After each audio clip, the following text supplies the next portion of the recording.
centering deep breaths. So I'll guide you through it. Let all the air out of your lungs begin.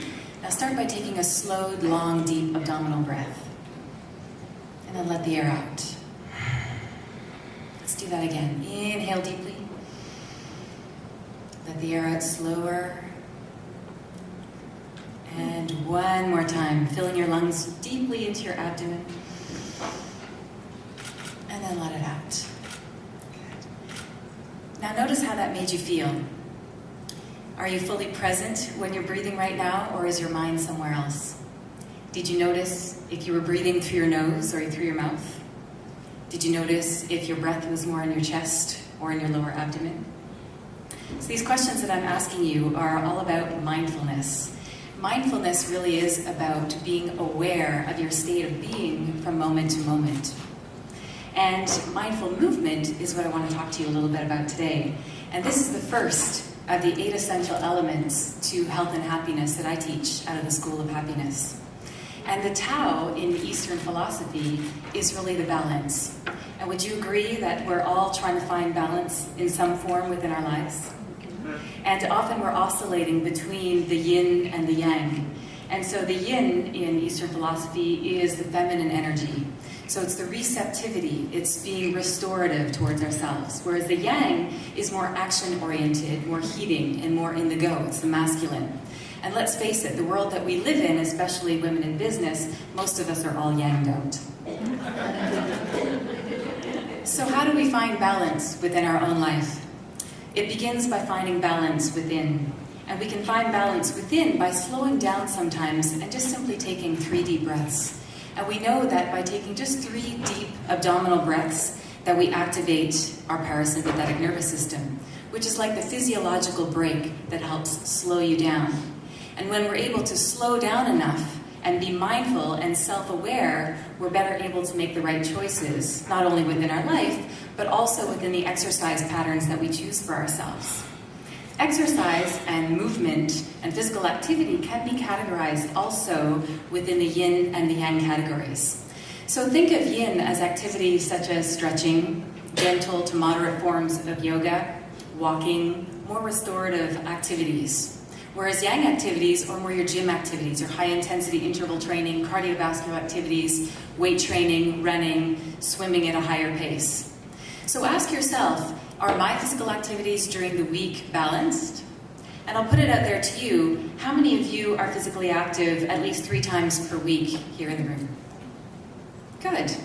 All right, so studies recommend 30 minutes of physical activity per day. And to find balance, it's not doing high-intensity interval training or CrossFit classes or boot camp classes every single day, because that also can lead to imbalance and forms of burnout and stress, physical stress on the body. So it's learning to balance also those high-intensity interval workouts, because if we want to get fitter, we want to make a change, then yes, we need those high-intensity workouts within those 30 minutes. But also, we need those restorative activities, like our yoga, our Tai Chi, our Qigong, our stretching, and leisurely strolls sometimes along the boardwalk. So ask yourself, the best activity that I'm doing, does it make me happy? And when people ask me that question, well, Laura, what's the best form of exercise to get in shape or to lose weight? And my answer is always, it's the one you're going to do. And the one that makes you feel good inside. So ask yourself, does your exercise make you feel happy? And are you fully present and aware when you're performing that physical activity? Because when we are fully aware and mindful, whether we're just doing breathing or walking or doing our gym workouts or a favorite group fitness workout, then we're actually conserving our vital energy when we're in the present moment, regardless of what we're doing. When you're having a conversation with somebody, if you're fully present and aware, you're better able to answer, as opposed to multitasking and your mind is somewhere else, where we're actually consuming an enormous amount of our vital energy if we're here now, but my mind is somewhere else. So in exercise or our physical activities, it's the same thing. If I'm in a fitness class or doing a workout, my mind is elsewhere, I'm running the risk of injury because I'm not self-aware whether I'm surpassing my limits. Whereas when we're present and mindful to what we're doing, the level of enjoyment is a lot higher, and we're also conserving our vital energy as well. So when you ask yourself, does my exercise make me happy? Think of it as a full body celebration, and not just something on your to-do list. We know that exercise is important. We all know that we need to move our bodies to be fit. But did you know that to be successful in anything requires two things? So those two things, regardless, being successful in our life and our overall well-being or our business, is number one, focusing on it, and number two, engaging and committing to whatever that is that you want to achieve within your life. Interestingly, there's studies out right now that say that sitting is like the new smoking. Have you heard of that one? So I recently had a client that came to see me, and he's a sound engineer and sits for 8 to 10 hours per day. And I shared this study with him, and he kind of looked at me a bit surprised. And his question to me was, is there a patch for that? And I said, yes, and that patch is movement. So on that note, I'm going to ask you to stand up. Stand up and raise your arms up above your head and take a deep breath. Interlace your fingers together. Just take a full body stretch, and just an instinctive stretch. Where do you feel tightness in your body? Maybe your hips, maybe your back. You just need to move around a little bit. Take another deep breath and stretch as high and long as you can. March on the spot 1 or 2 times just to get your legs and your back moving. It feels good, huh? And then take a seat. So it's important when the study comes out that sitting is the new smoking, is every hour, if you're living sedentary, whether that's in office work or you're somebody who's sitting in airplanes or in cars, is to get up as often as you can and just move, get the circulation going. Harvard University is coming out with some really interesting studies, and they're saying just 15 minutes of physical activity per day is like taking an antidepressant, especially cardiovascular rhythmic activity. And they also state that not exercising is like taking a depressant. And Tal Ben-Shahar, who's one of the top professors in the positive psychology department at Harvard University, goes even farther to say that rhythmic physical activity also serves as a psychiatric intervention. So notice how you feel when you're just getting up and moving. You just go for a brisk walk, and how that improves your overall well-being. So exercise, mindful movement, and physical activity not only helps reduce stress levels because it helps flush stress hormones out of your body, it's actually oxygenating every cell in your body, leading you to feel healthier and happier. So let's look at exercise, physical activity, and mindful movement as a celebration of what our bodies can do. Not just something else on our to-do list, but an investment that really pays huge dividends. Think of exercise as something that can really make a difference in your overall well-being, as much as your mental health as your physical and energetic well-being. Can we commit to movement and a healthy body for a lifetime? And it's not something that we do just on a 6-week exercise program saying, well, I want to lose 10 pounds. And when we lose that 10 pounds, then we go back to our old habits. It's really about altering and shifting those habits for a lifetime. And movement not only makes us happier, it alters our brain functioning and our cognitive functioning. And did you know that 30 minutes of rhythmic movement actually pushes back cognitive decline up to 30 to 40 years?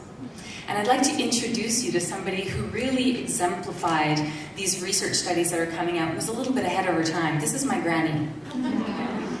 My granny lived, her name is Viola Eichen, and she lived to be 106 years old. She passed on 3 years ago, and she was my best friend and a mentor in many ways. And this is her walking on her, the first one actually is her in her golf cart on her 100th birthday celebration with my mom. So she took the wheel and wanted to drive the golf cart. And the second one is at 103 years old in a physiotherapy clinic where my mom was working, and she was waiting for my mom and decided she should do her workout, so she hopped on the bike. And so she also had a treadmill that she had bought from Sears, just a very simple manual treadmill. And when she lived in her own house until 90 years old, and then went into a residence from 90 to 100, into an apartment completely autonomous.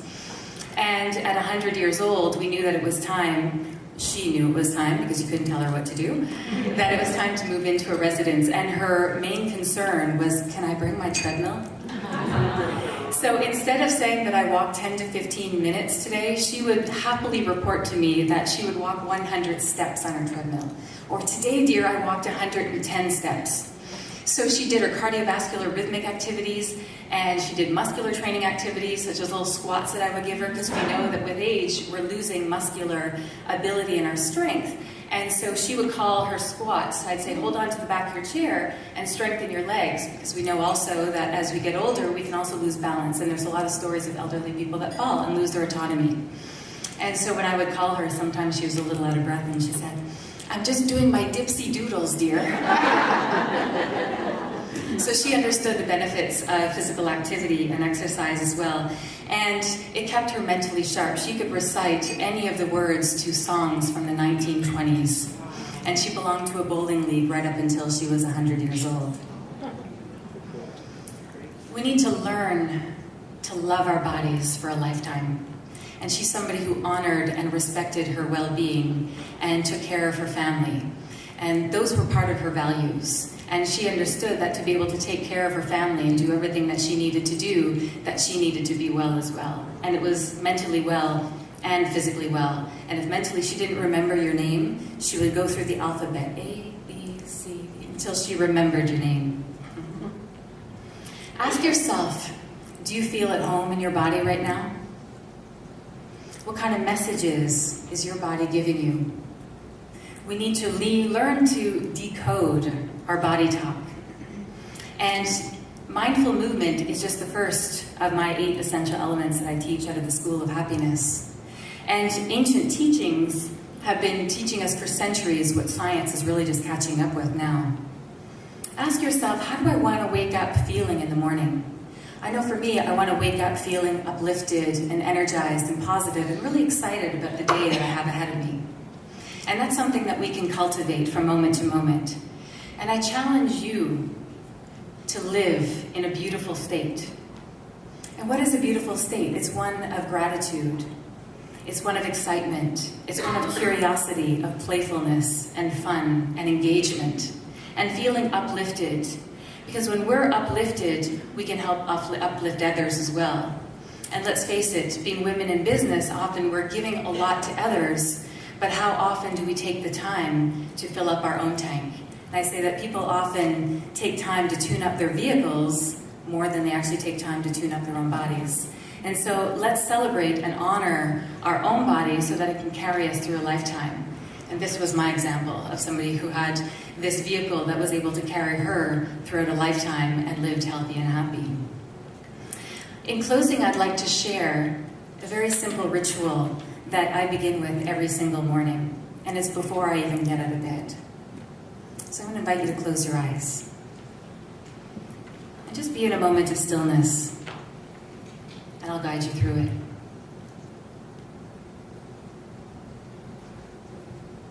Let's begin again by taking a deep breath. Inhale through your nose, slowly, deeply into your abdomen, and then slowly let the air out. Do that again. Notice where the breath is going in your body. Try to follow its trajectory, and then let it go. Feel how the oxygen is fueling you, offering every cell in your body renewed energy. And still with your eyes closed, imagine that you are still lying snugly and comfy in your bed in the morning. And as you breathe, let's come into a space of gratitude and focusing on 3 things that we're grateful for. And I don't mean just general things like I'm grateful for my life or my kids or my job, but let's get specific and think about really heart expanding and opening moments. I'll give you an example. For me, it's waking up with Shiva, my golden retriever, with his tennis ball in his mouth and his tail waggling. Or going into the kitchen and Ian, my partner, gives a great big good morning hug. Or witnessing the morning sunrise and being here with you this week. So think about something really specific that enlivens you and then fills you up and expands your heart.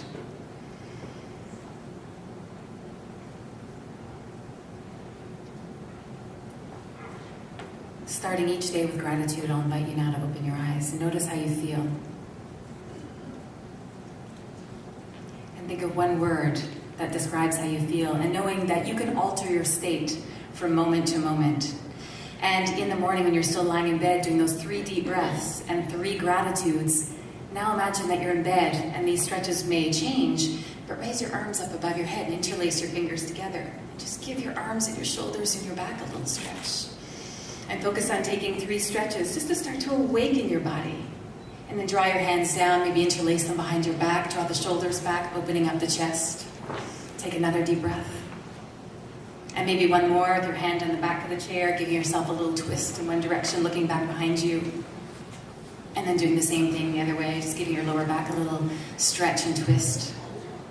So this is your 3 threes, committing to waking up in the morning, and instead of your mind firing to what do I have to do today and giving all your energy to others, fill yourself up first with your 3 deep breaths, 3 gratitudes to set the tone and rewiring your brain for what's right in your life as opposed to what's wrong, and getting into that frenetic pace. And knowing that, asking yourself the question, how do I want to feel today? And how do I want to be? And how do I want to leave others feeling? So when you focus on filling yourself up first, then you're igniting yourself. You're feeling more alert and more alive. And you're shifting your vibrational frequency when you're focusing on gratitude. And when we're more ignited and alert and present and mindful, then we're making better decisions in our life, in our work, and towards our well-being. So this daily ritual takes less than 5 minutes, and it will help ignite you from the inside out to keep your light shining all day so that you can influence those around you as well.